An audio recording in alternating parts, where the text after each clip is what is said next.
Então, Sim. queridas, muito obrigada. Uma alegria estar aqui com elas, agradecendo a Sônia e a Sandra, sempre gentis. Ana, obrigada pela introdução. E hoje eu preparei aqui, falando, né, dessa nossa roda de conversa bem gostosa. Eu dei sorte, peguei um assunto muito gostoso, que é a vida saudável e bem-estar. Eu acho que esse é um tema, pode passar, Alê.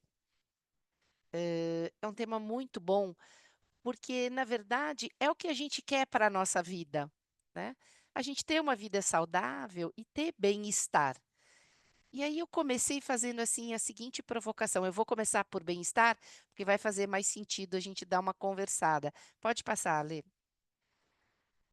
Primeira coisa que eu queria provocar vocês é, quando a gente pensa em bem-estar, qual que é a primeira imagem, né, qual que é a palavra que vem à mente de vocês? Quando eu falo bem-estar. Porque o bem-estar, é uma coisa um pouquinho subjetiva, né.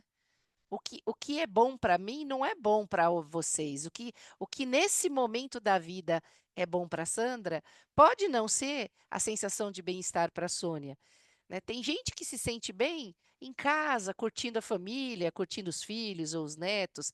Tem gente que se sente bem, né, viajando, conhecendo o mundo, em aventuras, ou na balada ou na café. Então, essa sensação de bem-estar, o que que vem para vocês quando vocês falam: "Poxa, o que que é que como eu me vejo quando eu estou com bem-estar?".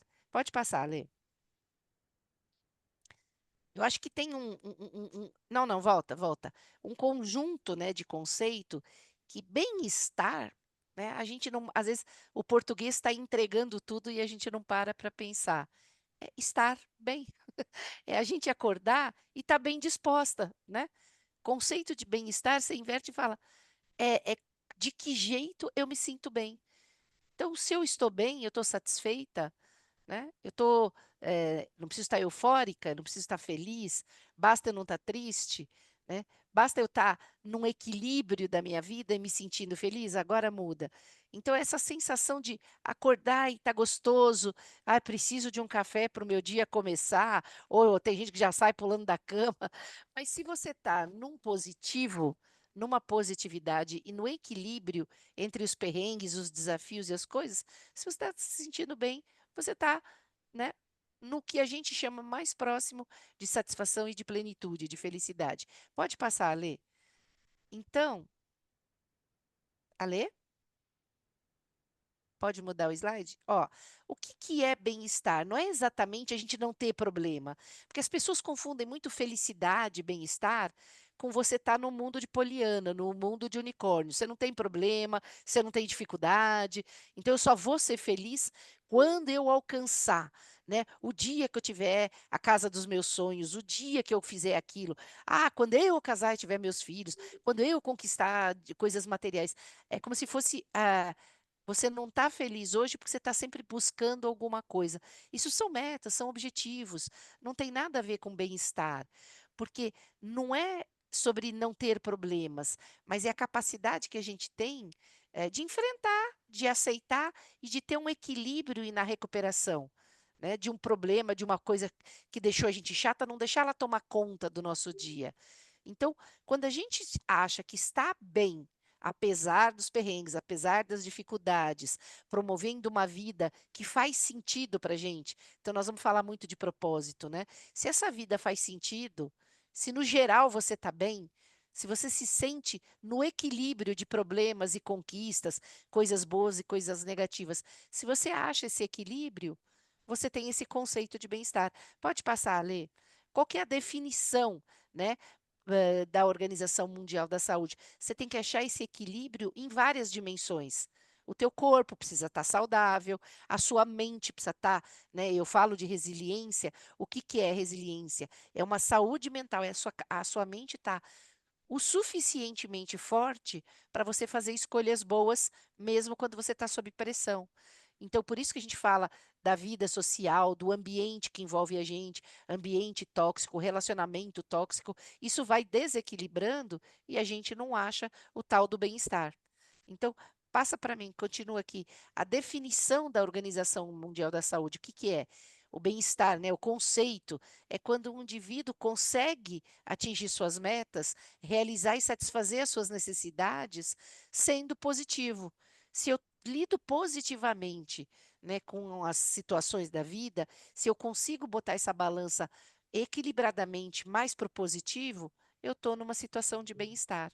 Pode mudar, Lê. E eu queria falar para vocês, eu não sei se todas vocês conhecem o conceito de Ikigai, né? Eu acho que talvez algumas conheçam. Quem não conhece aqui, só sinaliza aqui para mim. Quem nunca ouviu falar nisso de Ikigai? Todas conhecem? Então, eu queria falar para vocês, e quem não conhece, eu queria recomendar esse livro, né? Porque é uma cidade no Japão que eles são muito longevos, eles passam de 90 anos e estão sempre muito alegres, muito felizes. É uma leitura preciosa, esse livro, O Segredo, né, dos Japoneses de uma Vida Feliz. Mas, basicamente, Ikigai é a razão de ser.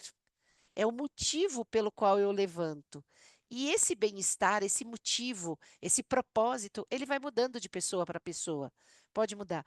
A minha força durante muitos anos foram os meus filhos. Eu tinha filhos pequenos e por eles eu tinha que lutar, eu tinha que enfrentar dificuldades que passei por uma fase de bastante turbulência.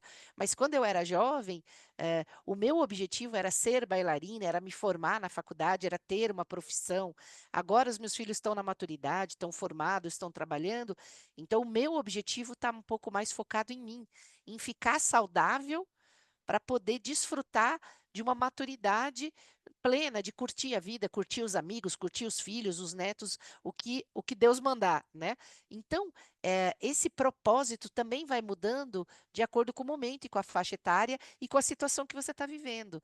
Então, para quem não conhece, o Ikigai é você se sentir feliz, você gostar do que você está fazendo, você tem uma missão que ajuda o mundo. Nós, né, nós estamos no Ela aqui, fazendo a nossa colaboração para o social, né? Mas a menos que você trabalhe o tempo inteiro no Ela, o que que faz você acordar? O que que você está desenvolvendo? Qual que é a tua carreira? Qual que é a tua escolha?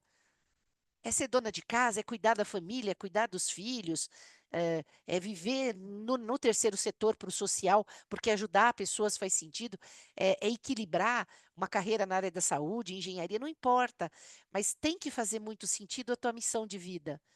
Você tem que equilibrar a tua escolha pessoal e profissional e também não adianta escolher pelo dinheiro. Eu acho que até para os mais jovens, hoje em dia, eu vejo que as pessoas não vão muito por vocação, né? Pelo que elas sonham e querem fazer.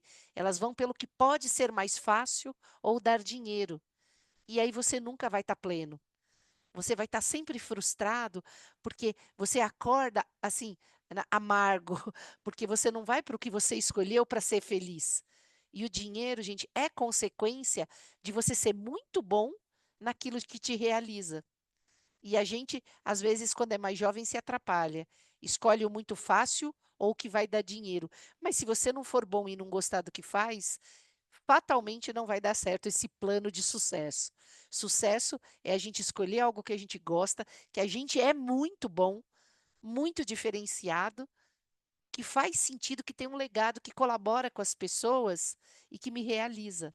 Não é tão difícil, né? Mas a gente vai complicando e vai fazendo escolhas dentro de uma mente não resiliente, a gente não vai fazer escolhas saudáveis e aí a gente vai perdendo essa razão feliz e plena de bem-estar que os japoneses dominam e fazem tão bem. Então, para quem não conhece, fica uma aulinha básica e rápida de Ikigai, né?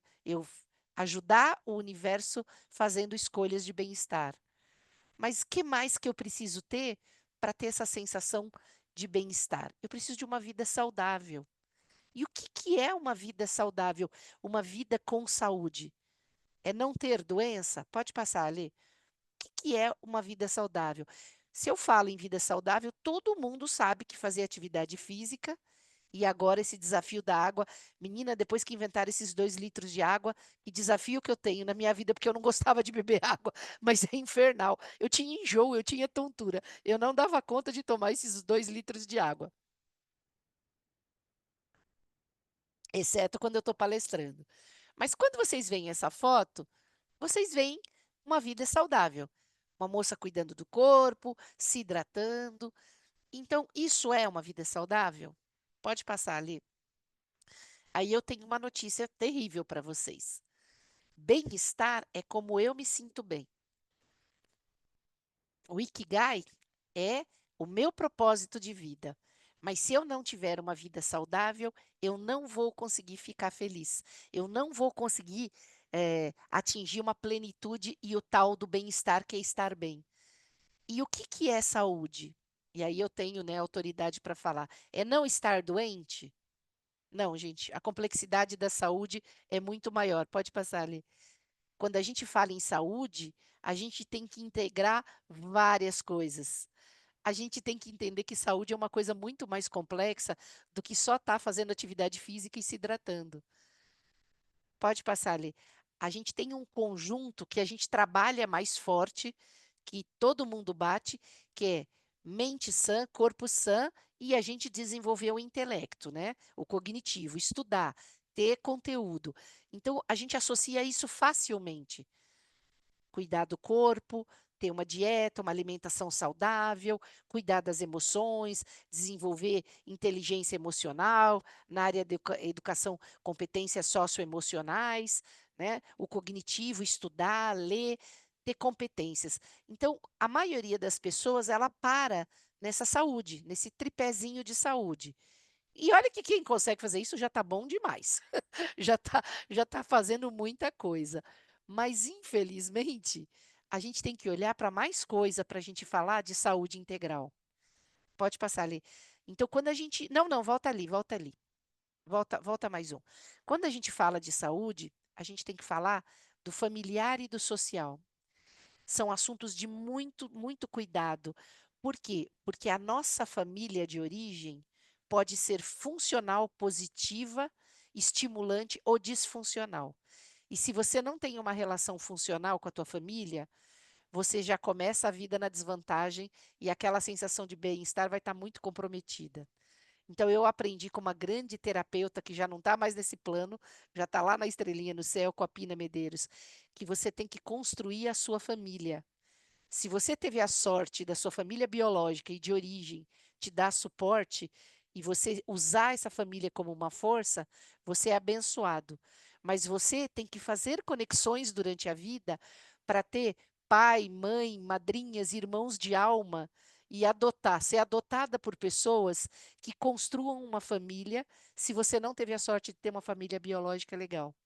E a saúde social eu hoje, gente, depois de um doutorado em resiliência, eu garanto para vocês que tirando a saúde física, quer dizer, você não ter doença, eu acho que ela é uma das doenças, uma das saúdes mais importantes. E eu vou falar para vocês por quê. Pode passar, Lê. Quando a gente fala de uma mente positiva, a gente tem que entender que a gente precisa ativar esse bem-estar. Então, a gente precisa trabalhar aqueles conceitos de empatia, de compaixão, de gratidão, usar palavras positivas, mas principalmente a gente trabalhar a meditação e a nossa alimentação. Pode passar ali. Eu marquei aqui, né? Medite e coma saudável. Ale, você conseguiu marcar? Não? Não? Isso, medite e mais um, coma saudável. É, eu queria explicar para vocês que a meditação, né? Eu vou até começar pela comida saudável porque é o mais fácil. Quando você fala de alimentação, não é viver na dieta, não é não comer o que é gostoso, não é não se permitir uma gordura, um docinho ou alguma coisa. É você colocar cor. Eu falo, põe o seu cérebro para pensar colorido. Não fica só no carboidrato, não fica só na gordura, não fica só, né, no amarelo ou no verde. Pega e faz um trabalho de pensar que eu preciso equilibrar o meu cérebro com escolhas coloridas. Então, põe uma salada, põe um tomate, põe um legume, põe uma verdura, equilibra, bota na sua cabeça que você precisa colocar mais verde e mais laranja na sua dieta, né? Deixa o seu prato colorido. Isso já é uma escolha extremamente saudável. E conforme você vai pondo coisas coloridas, você vai diminuindo o espaço do prato para coisas que engordam ou para coisas que não são tão saudáveis. Então, óbvio, se você está em sobrepeso, vai ter que fazer uma dietinha, vai ter que fazer atividade física. Mas para você ter uma mente positiva, não precisa começar com sacrifício. Eu, particularmente, toda vez que eu tentei regimes radicais, chega uma hora que eu canso e engordo tudo de novo. Então, quando você começa a fazer coisas mais positivas, mais tranquilas, você faz escolhas mais definitivas para a tua vida. E meditar. Precisa meditar? Precisa. Por quê? Porque a gente está vivendo mundos tóxicos, mundo de muita internet, de muita nomofobia, que eu já expliquei para vocês que é o vício, é, é, é uma pressão, a gente está vivendo uma infotoxicação. É muita informação, é muita internet, é o dia inteiro. E a meditação, ela vai esvaziando um pouquinho a sua mente, ela vai te acalmando, ela vai te trazendo para um centramento. E aí tem gente que fala: "Não, mas eu sou muito ansiosa, nunca vou meditar, isso não é para mim. Deus, como é que eu vou ficar ali observando a natureza? Não, gente, não é nada disso. Meditar é acalmar a mente. E eu vou ensinar para vocês e nós vamos fazer na prática um exercício super rápido de como a gente pode aprender a meditar do jeito mais fácil do mundo. Ale, passa o próximo slide e todo mundo vai fazer comigo esse exercício, né? A gente depois volta para isso, para a gente fazer companhias positivas, para ser prestativo, para descansar, para ouvir música, para exercício, mas eu vou desenvolver esse assunto da mente positiva. Agora eu queria fazer com vocês o exercício da meditação. Pode passar. Vamos fazer uma integração aqui. Então, o que que eu queria com vocês? Que todo mundo fechasse os olhos, tá? Quem conseguir ali fazer um blackout ou com as mãos ou apagando, e a gente acertar a nossa respiração. Ó, inspira, segura um pouquinho e solta devagar. Vamos inspirar e soltar bem devagar. É que nem a gente fala para a criança, cheira a florzinha, né? Puxa o aroma, inspira, segura um pouquinho e assopra a vela. Agora, eu vou pedir para vocês ou fazerem um blackout, né, ou com as mãos para manter essa inspiração, essa respiração.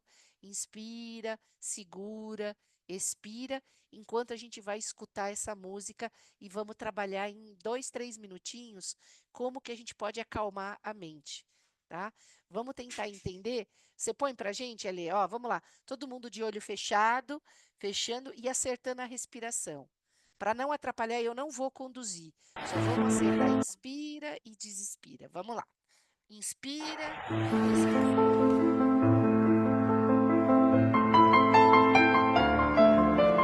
Vai inspirando.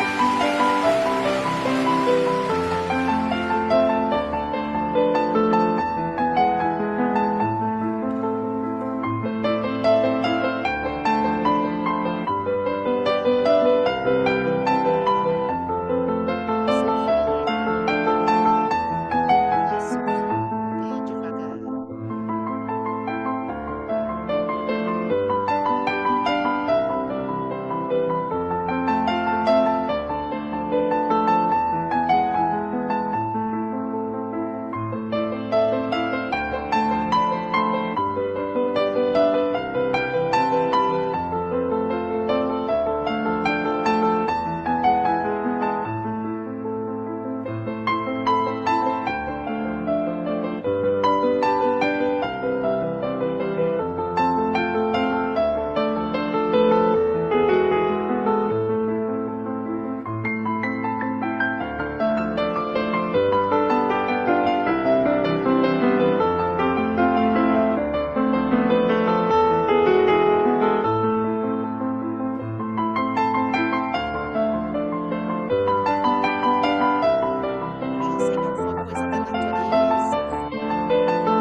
E aí, meninas, acalmaram um pouquinho?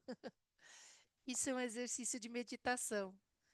A gente entrar numa inspiração, numa vibração que a gente, né, muitas de vocês se conseguiram, a gente dá uma viajada, sai um pouquinho, né? E aí você vai remeter para o bem-estar de cada uma. Nossa, eu pensei na praia que eu amo. Nossa, eu não pensei em nada. Puxa, eu pensei numa comida gostosa, eu senti uma brisa. Eu só fiquei ouvindo a música, mas a meditação é a gente esvaziar a mente de pensamento, de coisas que estão agitando, de distração. Então, o instrumental ele funciona muito bem para isso. E quem tem dificuldade com o instrumental pode começar com uma música gostosa que você ouve. Não vai dar para ser funk, né, gente? Nem discoteca. Mas você pode começar com uma música romântica, uma música que te traga uma sensação de uma good vibe, o Natiruts, o que vocês gostarem, e traga essa paz, para depois vocês chegarem nessa instrumental. E tem gente que não consegue fazer sem nada, daqui a pouco vocês conseguem 5 minutos, 10 minutos. Eu ainda uso muito o recurso da música, porque eu sou muito agitada, a música eu realmente consigo desligar. E se você conseguir fazer isso 5, 10 minutos por dia, 15, você está equilibrando e desintoxicando toda a sua mente. Aí você pode recarregar a bateria e aí levar para cima. Eu vou deixar depois esse QR Code para vocês, se vocês quiserem acompanhar e usar para fazer esse exercício com vocês em casa, tá bom? Vamos embora, Lê? Bom, falei de uma coisa super gostosa, e aí a gente estava falando de relações familiares, né? Algumas de vocês foram abençoadas e vieram de um núcleo estável, né? De uma estrutura familiar que teve amor, que teve afeto, que teve apoio, que teve companheirismo. Mas, infelizmente, o mundo tem pessoas legais e pessoas não legais. Existem pessoas que são vampiros emocionais. Elas sugam a energia da gente. Sabe aquela pessoa que seca, que está sempre te jogando para baixo, ou que está sempre te invejando, criticando, ou querendo ser você, sem você perceber? Infelizmente, às vezes até na família da gente, você tem aquela zona de conflito que você se desgasta demais. E aí não tem jeito. Se você quer ter uma saúde emocional e uma saúde de bem-estar, você precisa afastar relacionamentos tóxicos. A gente tem uma dificuldade quando a gente tem pai, mãe e o namorado e o marido numa relação tóxica, numa relação que suga a energia da gente, e principalmente pai e mãe, a gente tem muita dificuldade de se afastar. Então, o que que acontece? A gente precisa entender que afastar não é romper, e não é odiar, e não é nunca mais falar, mas é restringir visitas e eventos familiares, porque as pessoas estão sugando a tua energia e estão te derrubando e estão te fazendo mal. Agora, a gente insiste em ir todo dia, ir lá e discutir com aquela irmã que não dá certo, que não combina, mas a gente vai lá para o embate. A gente discute com o filho, a gente discute com a mãe, e a gente quer vencer o embate, e a gente quer mudar um padrão de uma relação boa que nunca vai ser boa. Então não tem jeito. Enquanto você não vai para a terapia, enquanto vocês não fazem uma revolução de relacionamento para ele ficar mais saudável ou menos tóxico, a única coisa, gente, é afastar, é pôr limite. Mas isso não é deixar de amar a pessoa, é a gente deixar de ser vampirizado pela energia da pessoa que suga a gente. E aí não tem como ser feliz, não tem como ter bem-estar. Né? Então, nas relações familiares, isso é muito complicado, mas ele é muito possível. Honrar pai e mãe não quer dizer eu vou ficar ali virando um tapete e eu vou ficar me submetendo a uma sensação que eu não fico bem. Assim como um filho rebelde, um filho agressivo, né? Um filho agressivo que você insiste porque eu sou mãe, eu tenho que suportar, eu tenho que aguentar. E é uma relação que te machuca. Então você tem que estabelecer limites, dar o cuidado, dar a base, mas você ir limitando a relação a momentos essenciais. E você fazer o quê? Alimentar a sua alma de quem te faz bem. Estar com pessoas positivas que levantam a sua bateria. Pode passar, Lê.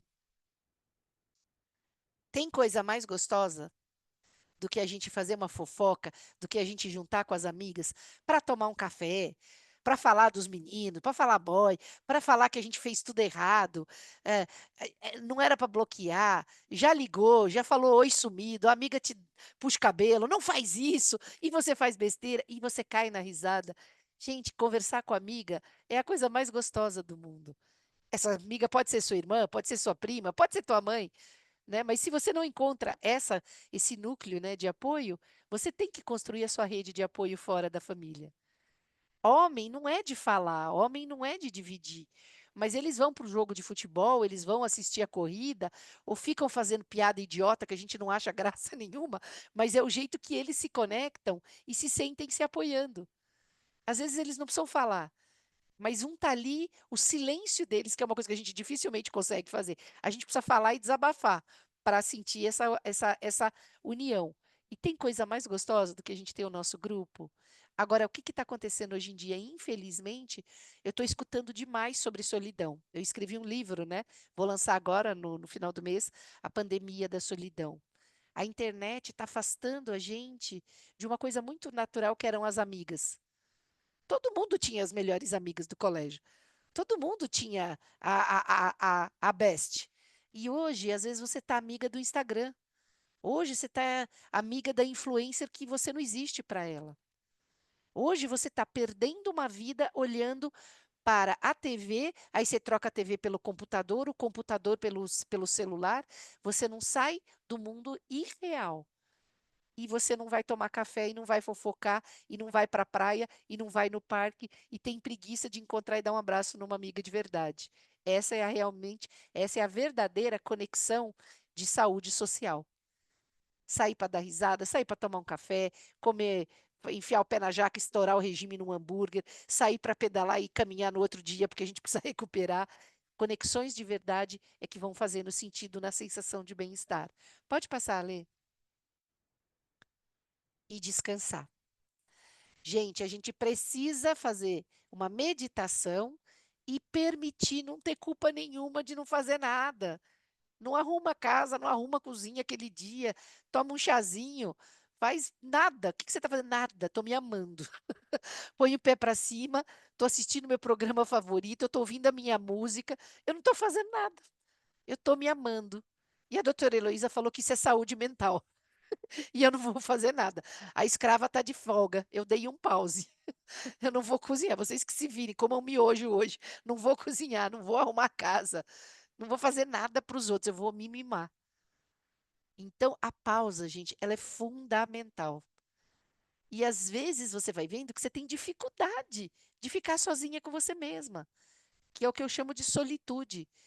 A gente fica tão eletrônica que a gente está perdida, a gente não consegue mais ficar sozinha. Ai, eu tô agitada. Gente, relaxa. Pega um suquinho natural, detox, se você é natureba, se é vegana, faz um chazinho, né? Faz um café, faz um chocolate quente, cheio de caloria, não importa. Mas põe a perna para cima para descansar, né? Ouve uma música gostosa, uma música que te põe para cima, alegre. Isso é sair do 220, né? Desacelerar, meditando e relaxando. Chá de camomila, a avó da gente tinha razão. Né? Leite com mel realmente ativa o triptofano que dá sono. Então, aquelas receitas caseiras, elas funcionam, gente. É o chá de camomila, o chá de erva cidreira, o melzinho, né, que você põe com leite quente, né, fazia gemadinha lá, aquilo realmente ativa. Tem toda uma dieta, quer usar a internet bem? Procura lá, dieta que relaxa, dieta que induz o sono, faz blackout, indução do sono, para dormir melhor e descansar. Durante o dia, faz, né, faz a cada uma horinha uma pausa. Dá uma pausazinha para inspirar, para relaxar, para beber água, para ficar em silêncio, que é como se você estivesse dando, né? Você vai se desgastando 220, para. Durante o dia, dá uns breakzinhos. Vai no banheiro, faz a respiração guiada, põe no fone de ouvido uma musiquinha no meio do dia. Não precisa ser essa instrumental de meditação, mas põe uma musiquinha tranquila, dá uma desligada do que você está fazendo para você ir entrando em harmonia. Pode passar, querida. Então, gente, quando a gente fala, pode marcar, quando a gente fala dessa saúde, a gente tem que entender que familiar e social é uma força que a gente negligencia muito, mas ela vai impactar diretamente essa sensação de bem-estar. Então, como é que você vai ter saúde profissional se você não gosta do que você faz? Se é só um emprego para ganhar dinheiro? Você pode momentaneamente estar fazendo uma coisa que você não gosta, porque vai custear a faculdade dos seus sonhos ou o curso dos seus sonhos que vai mudar a tua vida. Mas você tem que ter um propósito. Então, provisoriamente, mas não pode ser sua profissão, não pode ser o seu legado, não pode ser a sua definição de existência, passar 10, 20, 30 anos fazendo o que você não gosta. Odeio o meu emprego. Você está se matando. Você nunca vai ter saúde, você nunca vai ter bem-estar. Então, a escolha do que a gente faz é muito importante. Como é que você vai ter bem-estar se você não tem saúde financeira? Né? Eu vivi muito esse drama na minha vida porque eu tinha uma compulsão por compras louca, meninas. Eu tenho até hoje a doença do sapato. Eu tenho muito mais sapato do que roupa. Eu parei de contar uma vez lá 150 sapatos. É uma doença, uma loucura. Precisei tratar de verdade. Porque homem tem? Eu tenho 3 rapazes. Deus me castigou para eu me curar da minha doença de sapato. Tenho 3 filhos. Eles têm um tênis, né? Um tênis mais velhinho, o tênis de sair, o sapato do trabalho, um chinelo havaiana e um rider, né? Assim, 5, 6 sapatos, não passa de 6. E eu, como é que eu podia só. Gente, saiu o amarelo, saiu de florzinha, saiu o verde, 3 botas, amarela, marrom, a de alta. A gente precisa de muita coisa. E homem não precisa de nada. Agora, se você tem dinheiro para ter muita coisa, tenha, né? Mas você precisa disso? A pandemia mostrou para a gente que a gente não precisava de 90% do que a gente tinha no armário, né? A pandemia ensinou para a gente que a gente precisa de uma roupa confortável e sapatênis. Gente, eu tô com uma dificuldade agora que voltou palestra presencial para pôr salto, porque o meu corpo não quer mais passar aperto, meu pezinho não quer mais ficar apertado. Eu aprendi a ficar de sapatênis. Então agora eu voltei pro sandalinha, sapatilha Chanelzinho, né? Sapatozinho elegantezinho sem salto, porque ai, eu não curto mais. Eu vou no casamento, eu sofro, meu pé volta doendo e a gente não quer mais sofrer. Então, essa pandemia foi um exercício de, gente, a gente precisa economizar, a gente fazer provisão financeira. Porque quem tem dívida não vive bem. Quem tem dívida não dorme. Está com insônia, fica preocupada, a mente não descansa. E esse sofrimento, né, do endividamento, e você se endivida, às vezes, comprando um apartamento mais puxado do que a sua possibilidade. Para mostrar que você é capaz, porque é o teu sonho. O sonho possível, gente, às vezes é muito melhor do que o sonho idealizado. Então, você compra um apartamento num bairro menos nobre ou um apartamento menos luxuoso, a prestação vai ficar mais tranquila para você e você não vai sofrer. Né? Tem gente que se sacrifica para ter um carro, para mostrar para os outros que o carro é bacana. Se você pode ter o carro, tenha o melhor carro do mundo. Mas se não, você só precisa de um carro. Ou se não, você reza para vir logo linha de metrô, porque andar de metrô em São Paulo, por exemplo, é muito melhor, às vezes, do que demorar 2 horas e meia para se deslocar. Né? A gente está vivendo épocas de Uber. Uber te leva para cima e para baixo. Então, as necessidades precisam ser compatíveis. Saúde financeira significa chegar à noite e dormir, deitar a cabeça no travesseiro e dormir bem. Então, a gente precisa buscar uma educação financeira, um coach de finanças, se você se atrapalha com dinheiro. Se você não dá conta do cartão de crédito, se você não consegue guardar 10% do que você ganha para fazer uma provisão, você pode ter problema financeiro e você precisa de ajuda. Porque quando você tiver saúde financeira, você vai ter dinheiro para sair e ter uma vida social mais gostosa. E aí a sua mente vai descansar e vai ficar muito melhor, vai ter dinheiro para academia, para tratamento estético, para ficar bonita. Então precisa ter dinheiro, precisa produzir dinheiro. E você vai ganhar dinheiro quando você gosta do que você faz, quando você é boa no que você faz e quando você tem juízo. Tem gente que ganha R$ 5.000 e tem dinheiro aplicado. E tem médico, né? Alguém falou de medicina, tem médico que ganha 40 e quer mostrar para os outros que quer gastar demais e não tem juízo e está quebrado. Você fica endividado ganhando 50 mil e você pode ser próspero ganhando 5.000. É uma questão de organização e escolha e viver na sua realidade. Tem o Ben Zurel, que é um judeu que fala sobre finanças fantástico. Se vocês quiserem, depois eu dou essa dica. Tem o livro dele, eu vou te ensinar a ficar rico. É, é isso, é você adaptar a sua realidade, o seu salário, viver bem e você se libertar do que te escraviza. E aí a última saúde é a espiritual, que as pessoas confundem com religião. Religião é uma opção espiritual, mas a força da saúde espiritual é o que eu chamo de fé. Fé é uma força interna. Como dizia lá o Roberto Carlos, é uma força estranha, ela vem dentro de você, ela te dá força de enfrentamento, ela te dá coragem. E para você ter fé, pode ser pela religião, mas pode ser pelo autoconhecimento, pela autoajuda, pela meditação, né, com a terapia, você olhar a natureza e ser grato, você começar a fazer projeto social e começar a entender que você está ficando cada dia mais forte e cada dia mais feliz porque você está ajudando os outros. Isso é espiritualizar a sua existência. E a saúde espiritual, ela é mágica. E ela cura, inclusive, a saúde física.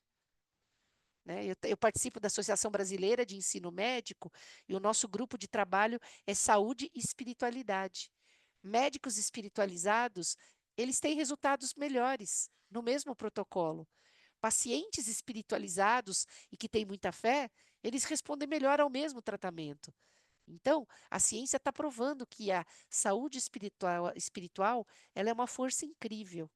Então, deu para entender que saúde, vida saudável, não é não ter doença, não é fazer atividade física, apesar de achar que é o principal e o primeiro começo para uma vida saudável é a gente beber bastante água e fazer exercício, tá? Mas é um pouco mais do que isso, né? Vamos embora, Lê? O que mais que tem aí? Quando a gente fala de vida social, construir uma rede de apoio e romper o isolamento. Sair da vida superficial para a gente criar uma amizade de verdade. Para isso, gente, a gente precisa ter o que a gente chama de network, rede de trabalho. Não é você pedir emprego para a pessoa que você conhece, mandar o seu currículo. É você estar disponível para o outro. Você está disponível para ajudar e para conhecer essa pessoa, para que naturalmente ela goste de você e queira te ajudar profissionalmente. Então, quando a gente tem uma pessoa que a gente gosta, você vai ter amizades que você constrói por uma vida, como eu tenho as minhas, né? Eu tenho amigas de colégio, amigas de infância, amigas de faculdade, como a Sônia é amiga da Sandra há décadas. Por quê? Porque elas foram construindo uma solidariedade espontânea, uma abraçando a outra, uma apoiando a outra, uma cuidando da outra. E aí não existe amizade se você não rega uma planta. Se você não tem tempo para ligar, se você não tem tempo para tomar um café, se você nunca tem tempo e não prioriza encontrar com essa pessoa. Como é que você quer que essa pessoa te ajude quando você mais precisa? Quando eu mais precisei, eu não tinha amigo. Mas você procurou amigo só quando você precisou ou você construiu uma força e um apoio durante uma vida? Porque quem tem amigo de verdade, a gente conta com eles até debaixo d'água. E também não é a torcida do Flamengo, é três, quatro. A gente fecha na mão, amigo de verdade. Então a gente precisa estar disponível para o outro, para a gente também se conectar e achar gente que possa estar na nossa vida. Eu, graças a Deus, eu sei construir amizade. Então, a rede de apoio, ela está muito ligada a você estar disponível, apoiar o outro para poder ser apoiada quando você precisa. Pode passar, Lê. E essa comunicação afetiva, né, do que nós estamos falando? Quando a gente conversa, principalmente as mulheres, às vezes a gente julga demais, a gente fica achando, a gente fica no achismo, a gente não deixa a pessoa terminar a fala, a gente interrompe, né? A gente aponta, aponta, aponta, a gente critica demais. Né? É outro aprendizado que Deus me castigou, que eu era muito faladeira, e três filhos homens. Gente, eles não falam mal de ninguém, que vergonha. Eles não julgam ninguém. Homem, cada um é o que é, né? Então, e são racionais. Eles, mãe, eu não posso adivinhar o que você está querendo. Fala, seja objetiva. Então, eu tive uma universidade de comunicação, tendo três homens que não fazem nada do que eu estou acostumada a fazer. Eu venho de uma família de três mulheres. A gente supunha tudo, a gente achava tudo, a gente julgava tudo, a gente uma atropelava a outra. Mas isso é um sinal de evolução na comunicação, né? A gente aprender a escutar mais, a esperar o tempo de fala, ouvir, né? e só dá o palpite se perguntarem. A gente já sai palpitando, né? É um grande defeito, né, do feminino, a gente ajudar. Eu só queria ajudar. Mas pediram, perguntaram? Não. Então vamos aprender a ficar um pouquinho mais caladas, né? Pode passar o próximo, Lê. Pertencimento. Né? Eu acho que isso é muito importante em termos de solidão. Você achar a sua tribo. Eu adoro o momento que a gente vive da diversidade, porque não é só sobre minorias, é sobre você poder escolher o que você quer para ser feliz, né?